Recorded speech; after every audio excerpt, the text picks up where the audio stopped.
Good morning, everyone, and welcome.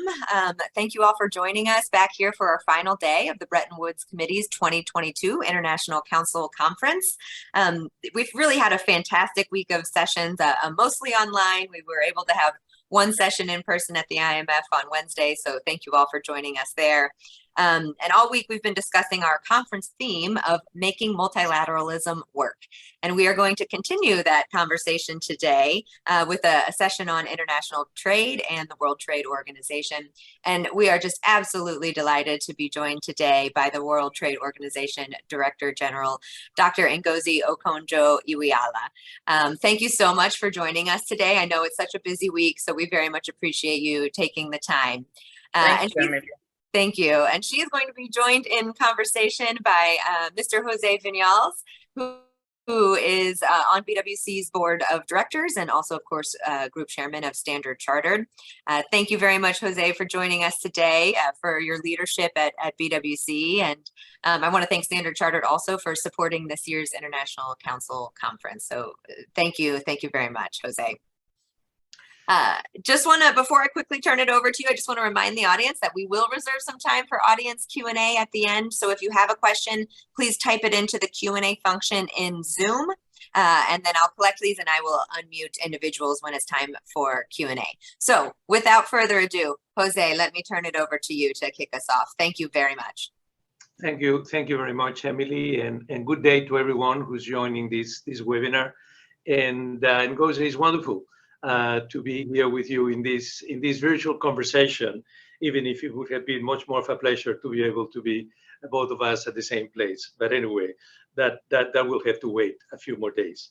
The conversation today centers around something that we have been discussing all this week in Washington, which is about the juxtaposition of challenges that the global economy is facing, and how is this affecting sort of globalization in its future, and also the future of the multilateral system, and in particular of the multilateral trade system. So we're really very privileged to have with us today Ngozi, a good old friend, and the best person in the world to tell us everything we want to know about what's going on in that very challenging field. So let me now start with the questions, and I will start with something which we have been hearing more and more as a result of COVID first, and then of the war in Ukraine. There's been a very significant disruption of global supply chains. And those disruptions have had to do with a number of factors, including lately geopolitical factors. And, reshoring, onshoring, friendshoring are sort of names that we have been hearing more and more often. Of course, we also have heard about the need of diversifying internationally and globally supply chains.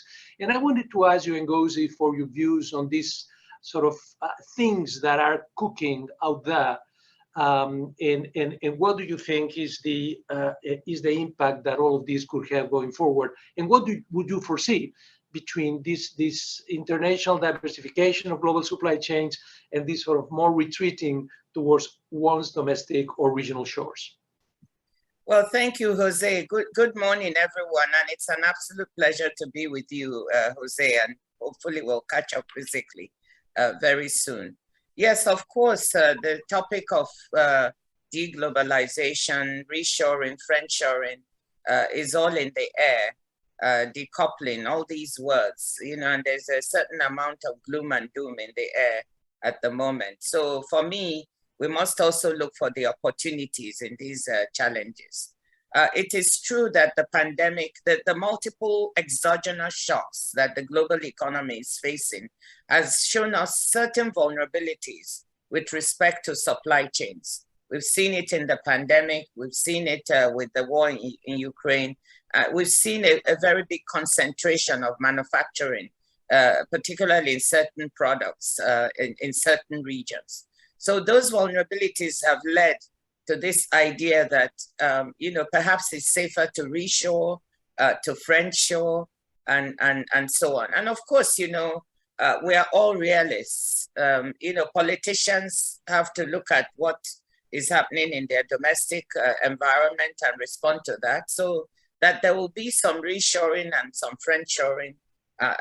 We already see it with the semiconductor industry and so on. But what I want to say is that we should be very careful about the balance in these things, because if we want to build global resilience of supply chains, I think that the best strategy is deconcentration and diversification of these supply chains, not really, reshoring where you could be subject to other shocks. We saw what happened with the baby formula crisis in the United States, for instance. When you concentrate supply and, there are other exogenous shocks that happen domestically, then this is a problem. We have the climate crisis. We don't know where it's going to strike next. So I think the biggest strategy to manage resilience is really diversification of these supply chains. And we actually see business trying to do that. When we look at the facts on the ground with respect to trade of intermediate products and so on, we still see, this strategy of trying to manage risk through diversification, inventory accumulation. So that's what I would say. Let's watch the balance. Let's not go overboard, because trade is a shock absorber. Some people say it's a transmitter of shocks, but if you look at it, it's more of a shock absorber. So keeping diversified supply chains, a free flow of goods, is the way we have to help solve some of the problems we are facing now.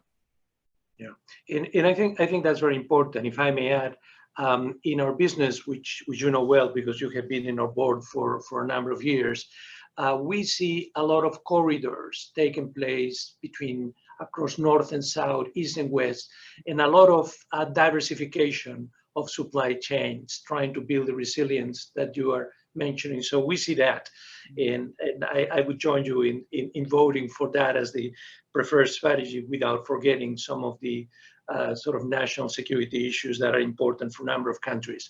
Sorry, Jose. Jose, may I add just one more point on this?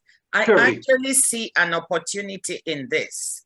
I see that we can use this, businesses can use this to bring in those countries that were at the margin of the global trading system, provided they have the right business environment. Why can't we diversify to developing countries? Use this as an opportunity to create a better, more jobs, at the same time we build resilience in these countries, and to help solve two problems of inequality as well as resilience at the same time.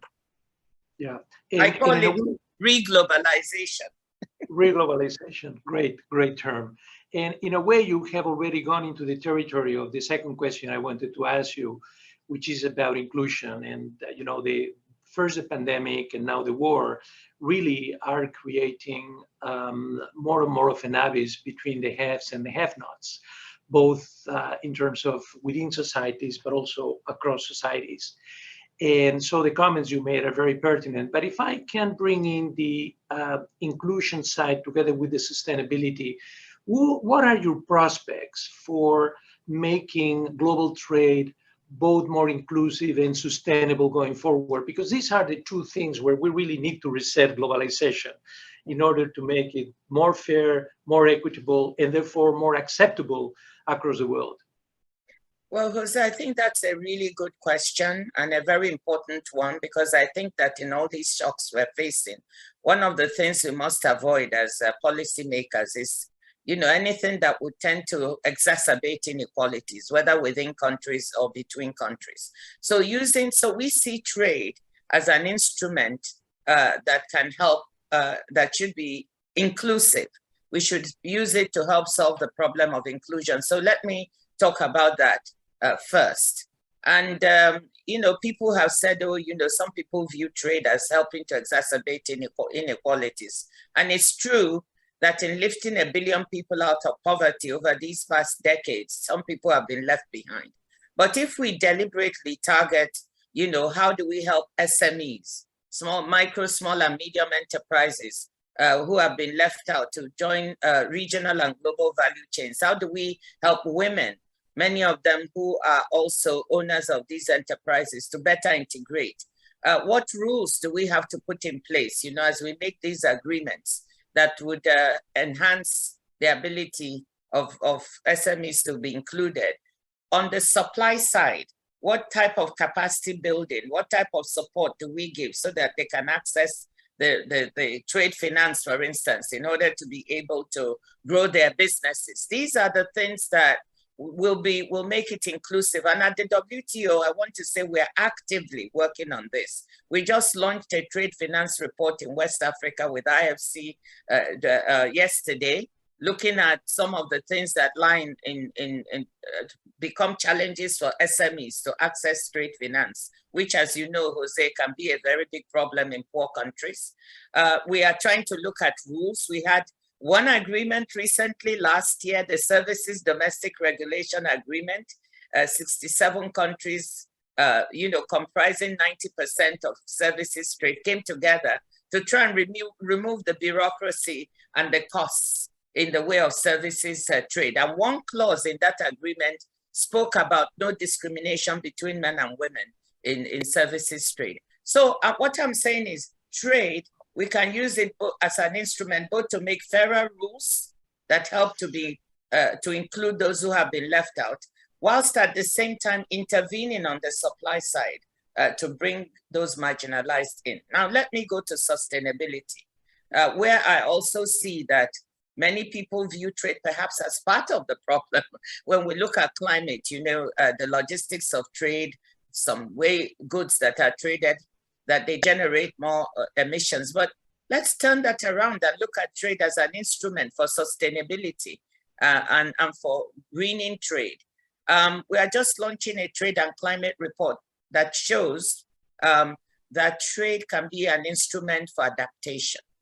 And because trade is like a conveyor belt, all those technologies that are needed for renewable, all the goods that help countries adapt when there's an event or a shock, they all come through trade. So we want to change the mentality that trade is very supportive of sustainability. Green trade is the wave of the future.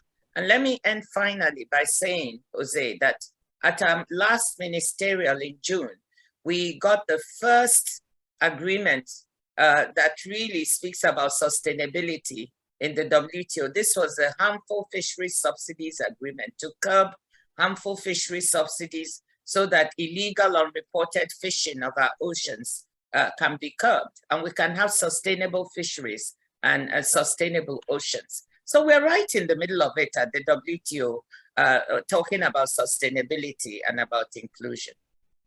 Okay, that's great. And congratulations for this very successful outcome of the ministerial conference that you just mentioned. So we've talked about inclusion, we've talked about sustainability. You've also mentioned technology at one point, and I wanted to bring in digital. So in terms of global supply chains and global trade, we know it needs to be more inclusive, needs to be more sustainable. Technology offers also an opportunity for the digitalization of trade finance, of trade payments, things that can further enhance the resilience of global supply chains. Are there any comments you want to make on this technology/digital side? Yes, absolutely. I just want to say that for me, often people ask me, what is the future of trade? And I say the future of trade is digital, it's services, it's green, and it's got to be inclusive. So for me, when we look at the growth of digital trade is growing in leaps and bounds. Global exports of digitally delivered services, for instance, have more than tripled in value since 2005. And we reached $3.7 trillion in 2021. So it is very, very clear that digital is the wave of the future. So what we are trying to do, or and let me just mention, as I alluded to earlier, that in fact, one of the ways that we could be more inclusive is trying to support SMEs and women who are really trading digitally. We saw it during the pandemic. So if we are supportive of digitization of trade and supportive of digital trade, we are actually going to be solving a series of the problems that we see. So very, very supportive of that. I think the problem is we don't yet have rules that underpin digital trade. And this is where we need to look at e-commerce negotiations that are going on at the World Trade Center. We have, 87 members who are negotiating a plurilateral agreement on e-commerce agreement, and we hope to have that done by 2024. This will then bring rules that can help us underpin digital trade. So we are also looking, of course, at the digitization of trade and how we can support that. So Jose, I think this is so critically important. And this is one area where we have to step up at the WTO. We are stepping up, but we have to be a little faster.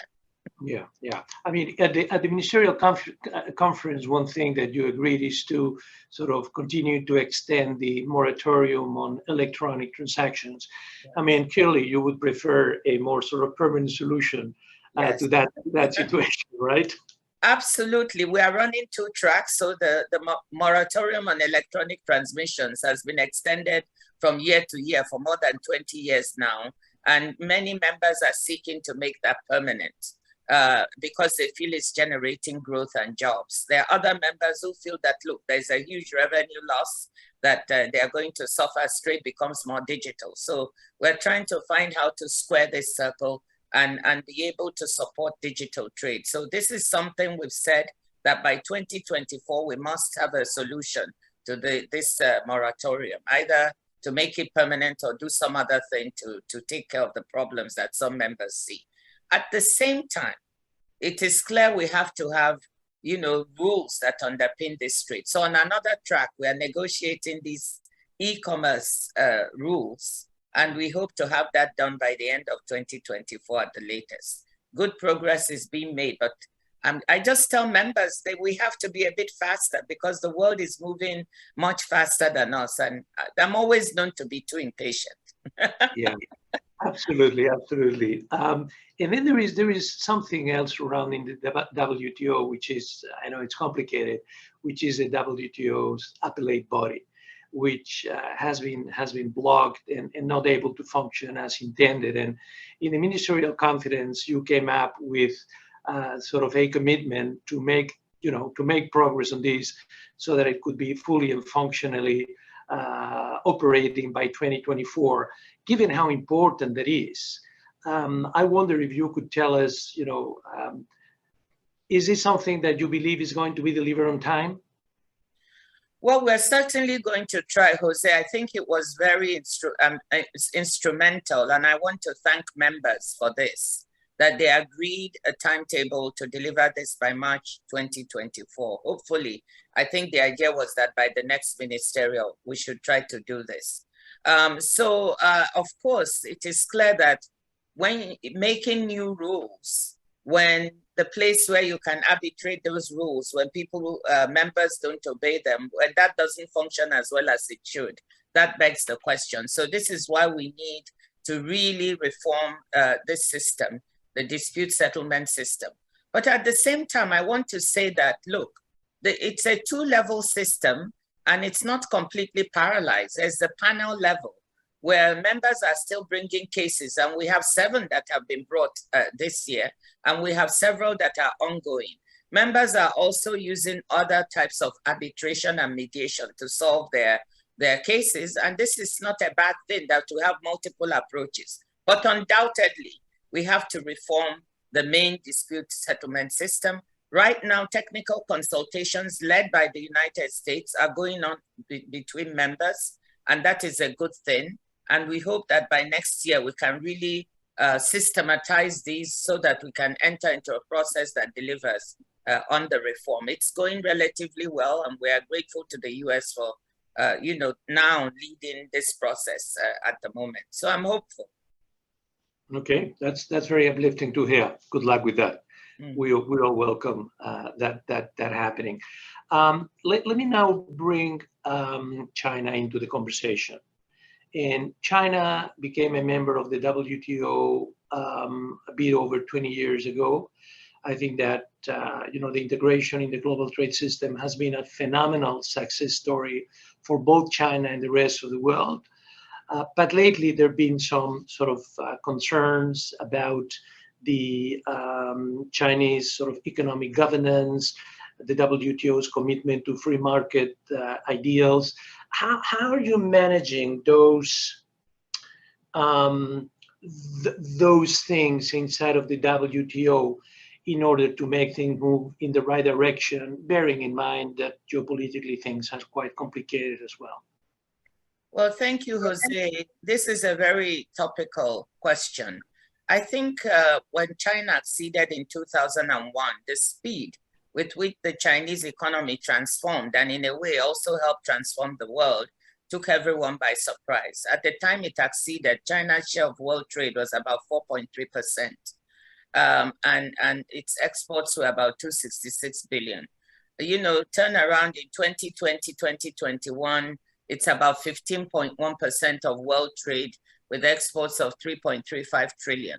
This is huge. If you remember that its per capita GDP purchasing power terms was in the 3,000s when it joined, and now we're talking 16,000. This is phenomenal. So I think it's taken the world by surprise. 1 billion people have been lifted out of poverty, mostly a lot of them in China. And this has sometimes brought a look about level playing field issues. And of course, when the rules in the WTO were made at that time, China's economy was where it was. So there's this feeling that there have been rules that have been, either broken in trying to get where China is, and that they're unfair practices. So subsidies, industrial subsidies, for example, of SOEs, state-owned enterprises, is often put on the table. So these are some of the things that challenges. At the same time, China also talks about agricultural subsidies in many developed countries that are also said to not be, to cause unlevel playing field. So we have subsidies on all sides. What are we trying to do to look into some of these? We need to have facts. We encourage our members to be transparent in declaring their subsidies as they should in what they're doing. But we've actually launched a study, Jose, with the IMF, the World Bank, and the OECD. We thought it was best if we mobilize all the multilateral organizations to look at this issue together. We've had a first stage of this study, which has been well received, where we've identified the gaps that we need to fill in terms of knowledge on the levels of subsidies. And we are now going to work on this next stage. I think once we have the facts on the table about what's really happening with this level playing field issue, that will then inform where we go next. I just want to say we are active on it. The WTO is not sitting on its hands, as some people think, and not doing anything about this. We're actually working on it. We've mobilized. But I want to say that the situation is being complicated because now we have the beginnings of industrial policy in the Western countries and the subsidization, as we talked earlier, of certain sectors and certain industries. So that's also going to pose a challenge when you're talking of level playing field. Okay, thank you very much. Let me switch now to doing some futurology here and ask you about your views on the outlook for trade over the medium term.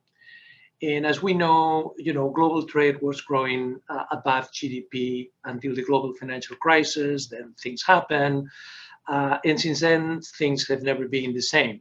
I think it's true that the volume has continued to grow, but in terms of the speed and relative to the GDP, it's been rather below rather than above. But looking forward, my question is, what do you see the medium-term outlook for trade? And how do you think that trade growth is going to be divided, or what are going to be the relative contributions of advanced economies as compared to emerging markets in driving trade growth over time? Well, let me say that your observations are correct, Jose, and we are facing two phenomena. First of all, in spite of all the doom and gloom, I just shared at the IMFC breakfast, the fact that in spite of all the talk of deglobalization, decoupling, the actual volumes of trade have never been higher. We are seeing the trade at near peak numbers that we saw in 2018, just before the pandemic. So the volumes of merchandise trade, even between the US and China, between the EU and China, etc., are extremely high. But the outlook for trade growth has darkened considerably.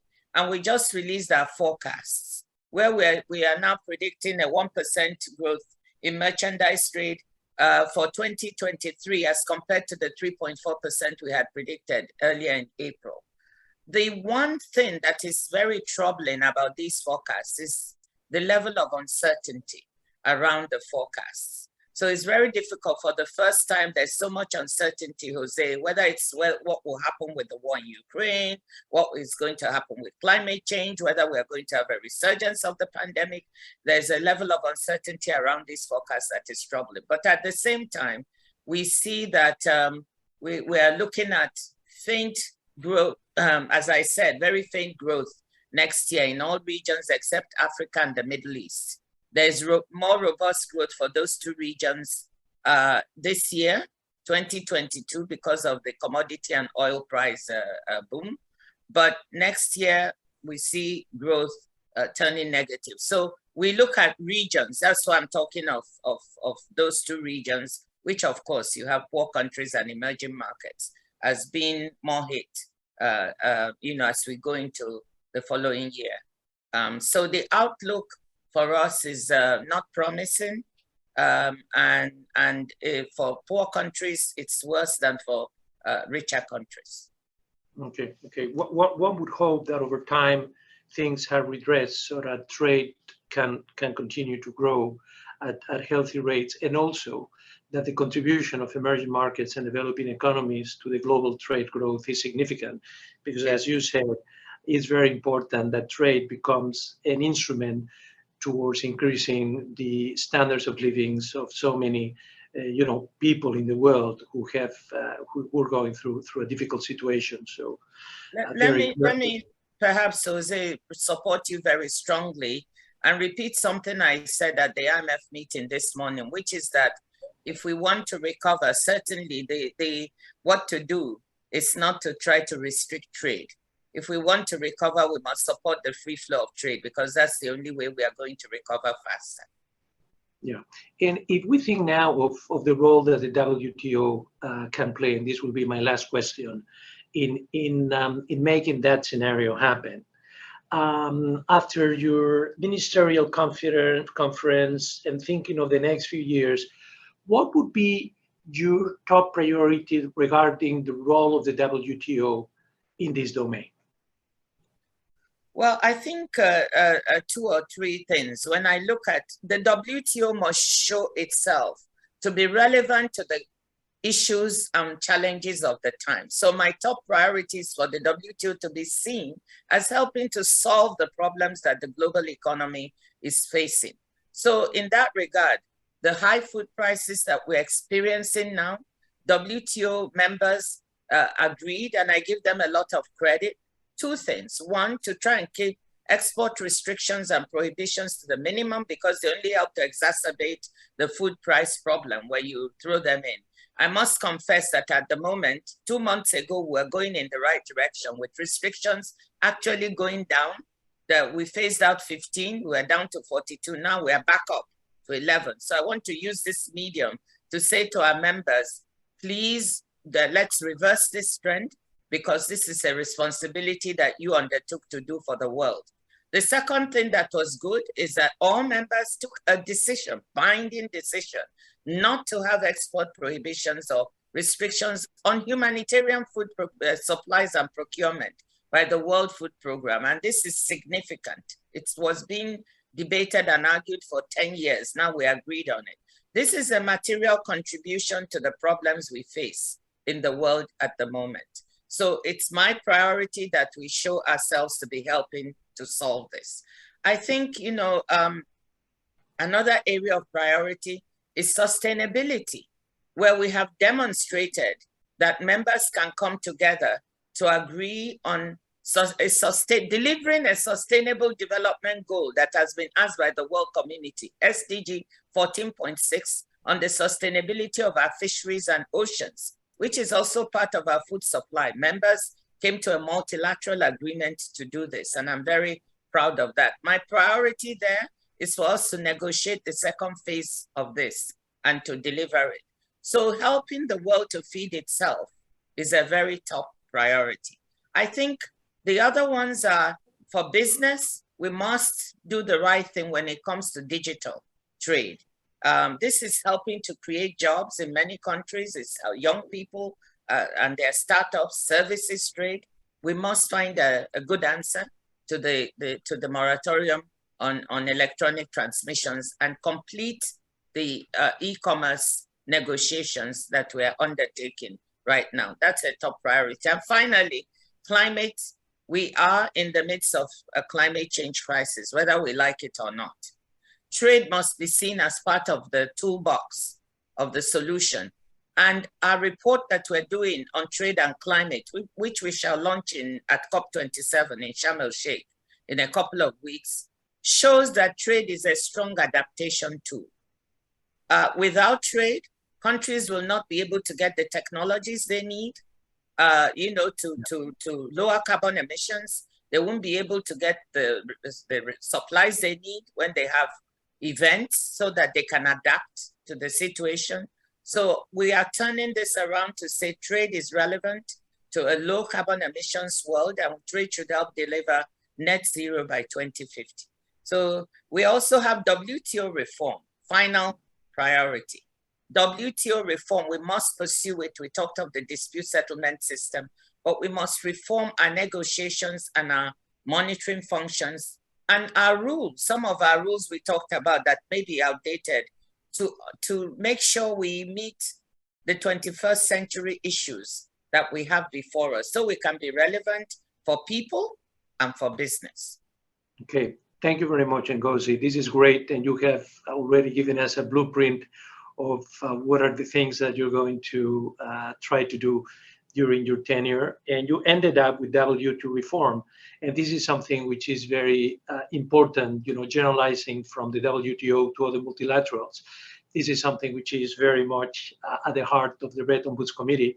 How can we help provide ideas so that the multilateral system is fit for purpose for the challenges that the 21st century brings in, given that it was created at the end of the World War II and lots of things have happened since. But anyway, this was wonderful. I'm going to stop here with the questions. I'm going to turn to Emily because we should now get to the audience and give them the opportunity to ask Ngozi questions and get their answers. Thank you, Jose. Yeah, thank you, Jose, and thank you, Dr. Ngozi. And just want to remind the audience, if you have questions, to please submit them through the Q&A function in Zoom.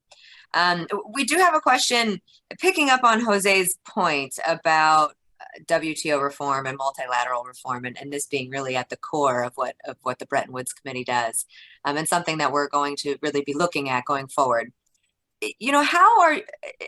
How do you view this kind of call to action that we've heard for, a Bretton Woods Conference 2.0? I mean, do you think that there's a case to really rethink the system of global governance that we have before us? Is it working, and do we need to, is this the time to rethink? Absolutely. I'm a very strong proponent, if you want to call it Bretton Woods 2.0, I'm a strong proponent. I think our institutions are trying to deliver the best they can, but you can see that there's need for reform to be fit for the 21st century. I can talk about the WTO, but also I spent a career in the World Bank, so I can also relate to that. And Jose was at the IMF. We can all see it, that the world is changing so fast. And as shareholders have to be prepared that we need to look at our governance. We need to look at how we raise resources. We need to look at the rules that were made at a time when the world was very different. And we need to solve the problems. We need to create more trust in these organizations. In my organizations, you have this, sort of trust deficit between developing and developed countries. I'm sure it's the same at the IMF and World Bank. And if we do not reform to solve the problems of the global commons, like climate change, how do we finance the transition to low carbon growth for many poor countries that don't have the resources? How do we build capacity to do this? How do we make the rules of trade that will underpin this? All this means transformation and change. So yes, I'm a very strong proponent of a new approach, a new Bretton Woods. Well, fantastic. And any way that BWC can be helpful, as Jose said, in terms of generating ideas, don't hesitate to call on us. Emily, I may well do that. I mean, we've got such top quality people in the Bretton Woods committee. And, as we move towards this reform, I hope we can get some help from you all. Absolutely. Absolutely. We do have a few questions from the audience, so I want to go to them now. I'd first like to go to Shankar Singham. Shankar, if you could please unmute your microphone and ask your question. Yes, thanks very much, Emily, and it's really good to see you, Dr. Ngozi. Great admirer of your work in the WTO so far, and it's not always an easy place to be as DG. But with regard to WTO reform and the rules that you discussed, could you sort of reflect a little bit about the plurilateral agenda in the WTO? Because there's quite a lot of work in the plurilateral agenda on things like e-commerce. There's the market distortions group with US, Japan, EU. And I think there are some areas where that plurilateral work can actually help the multilateral agenda and develop, consensus, explain some of these things to members that may be skeptical about them. Some of these issues are bringing members into sort of fairly direct collision with each other, things like public bodies, SOEs, etc. Can we change the rhetoric a little bit so that the plurilateral work is seen as a way of getting to a multilateral solution as opposed to a completely different path? This is really, Shankar, such an important question. And of course, as you said, there's contention within the WTO. There are members who believe that the plurilaterals are, kind of undermining the multilateral instrument, and therefore they have very strong feelings about this. But look, I'll go out on a limb. I'm not saying anything out of school that I haven't said before. I believe that part of the reform we have to look at is how does the WTO have a basket of approaches to negotiations?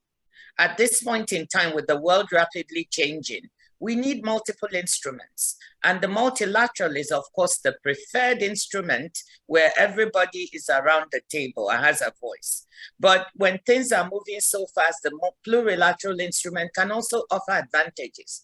And, if it is open, it's on an MFM basis, there's absolutely no reason why we can't have the plurilaterals eventually turn into multilateral. So I'm very clear myself that I think this is the direction we need to go. And, we are doing it. I mean, we had the service. First of all, we had the information technology agreement that has been enormously successful. And, we've had the ITA 1, 2, and 3, and people are asking for ITA 3 now. And then we now have the Services Domestic Regulation Agreement, which covers 90% of services trade. This is a very has just been launched. It's going to result in clearing $150 billion per year in trade costs, lowering the cost of services trade.